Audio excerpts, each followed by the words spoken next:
Time for fact or fiction. Here we go, Bartholomew.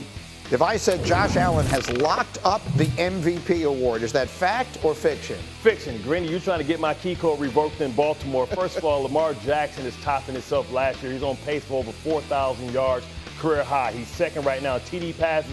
Last week, he played in a game where he had more touchdown passes than incompletions.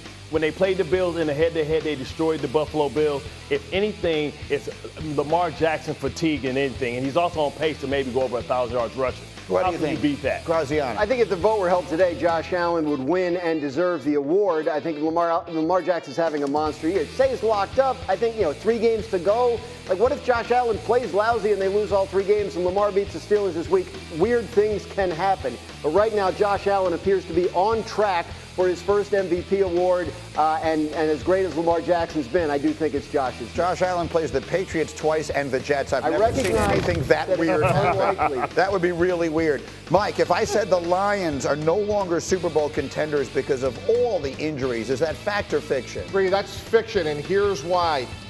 Dan Campbell, the strategist, is going to play 4-down football. They're going to outscore teams. You saw it last week with the onside kick. This is still a prolific and dynamic offense, even without David Montgomery. We know that they're decimated on defense, but if they get that 1 seed, they can win 2 home games and then be in the Super Bowl and look out. Bart.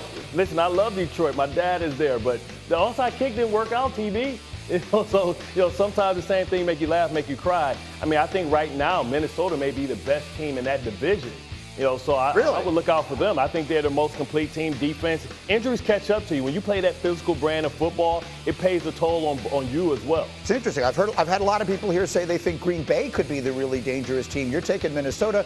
Minnesota, by the way, still controls its destiny for the 1 seed. Graziano, let's do one more here. If I said Saquon is going to break the 40-year-old rushing record held by Eric Dickerson, is that fact or fiction? It's a fact. I mean, if you look at who's left on his schedule, you got Washington, you got Dallas, you got the Giants. Those are 3 of the worst run defenses in the entire league. The Eagles got the passing thing out of their system last week. They showed everybody they can still do it. And now it is time to get Saquon Barkley this record. I don't think there's any question that he ends up with this record by the end of the season. Okay, let's live in this for a minute because I find this fascinating. He needs to average 139 yards per game the last 3 games in order to do it. He ran for over 140 yards the first time they played the Commanders, for whatever it's worth. Here's the bottom line. In order to get this record, it's going to have to be intentional, right?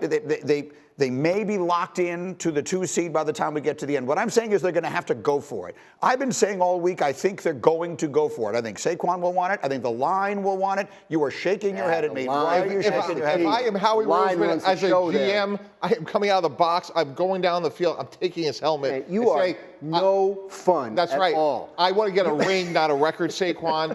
You couldn't have been better. This has been outstanding on the field, off the field. We don't care about this record. We want to win a ring, and we're going to sit you. Well, if we know that the seed is locked in 1 or 2, Greeny, you put all personal records aside, and we're trying to win a Can I just throw into the conversation the fact that their last game is against the Giants? I mean, who allow 144 rushing yards a game? When healthy. And all the history there involving Saquon. Healthy, right. And the fact that that guy with the plane's going to fly that banner all the way to Philly. It's a short trip. There's going to be packed suitcases all over that locker room. Look, I've been making this case all week long. Yeah. Like, this is a different kind of record. Like, baseball is the sport where you know all the numbers, right? You know the number. You know what Babe Ruth's record was, Roger Maris, Barry Bonds. Football, what is the passing yards record? Yeah. Someone tell me. Who holds it? Who has the most passing yards in a season? People don't know that. This is the record everyone, Eric Dickerson, 2105. It has survived the entire careers of Emmitt Smith and Barry Sanders and all these, Adrian Peterson and Derrick Henry. Everyone who went for these. Oh, you were there. I was there when Jamal Lewis went for 2,000 yards. Exactly, and it was against a division rival. They put 13 in the box. I think Bill Cowher was out there, too, making sure that Jamal. They were not on their watch. I don't know that the Giants have that in them. When you're an NFL general manager, you are the CWO, the Chief Worry Officer, and you're thinking about what could go wrong. and God forbid Saquon Barkley's out there and your seat is locked in and something happens, that would be catastrophic. They have a legitimate chance to win the Super Bowl right now, guys. Not in a year, not in 2 years. And knowing how selfless Saquon Barkley is, I think he'd be the first one to say, I'm out. Well, that's why you tell the team that if you're going to get the record, it can't come down to the last game. We got to be a striking distance before we get there. And, you talk about what he did against Washington the first time, 142. That'll put him on pace. But if I'm Washington, I'm thinking that he's not going to run the football this week. They're going to try and duplicate what happened the week before.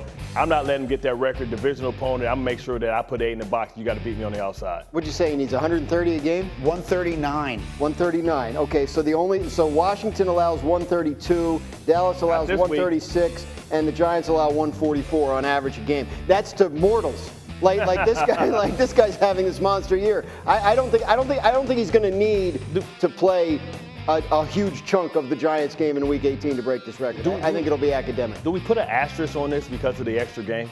That's a whole different conversation. Right? I know, I've heard it brought up before. I mean, the Roger Maris asterisk. Is there one on Dickerson's because he broke one from a 14-game season? Yeah. Let's put that aside. It's a good topic. You're a radio talk show host. You think like a radio talk show host. I appreciate it. That's going to be next hour's topic. For the moment, let's live in this hour's topic because Graziano brings up an interesting point. This has been like as the Eagles' turn, right? Like they had to get. Have they worked out all their passing stuff? Like, oh, we're all good now. Like Jalen sits down, says, "Is that what you all wanted to see?" Now we're all good with that. Like A.J. Brown doesn't care if he doesn't get any passes this week, and it's all runs to Saquon Barkley. Well, I think that what's fascinating is the Commanders traded for Marshawn Lattimore. We were talking about this earlier, and one thing he can do is he is a physical press man-to-man corner. What does that mean? And him and A.J. Brown, this is going to be a fun matchup to watch, guys. A.J. Brown and his physicality. The Commanders know to win their division, they got to cover this guy. They made an outstanding trade to get Lattimore. Yeah, and that's why Dan Quinn made that trade. But what does that help allow you to do as a defense? That allows you to put that 8th man in the box. That allows you to run blitz and make them one-dimensional. And you're going to hope that maybe Marshawn Lattimore can hold up. And you can say, well, what's the count? Well, they played each other 3 times when he was a member of the Saints. And A.J. Brown only has 6 receptions for 142 yards. So we do have a matchup in which we can lean to. He shuts down Mike Evans, who's one of the first ballot Hall of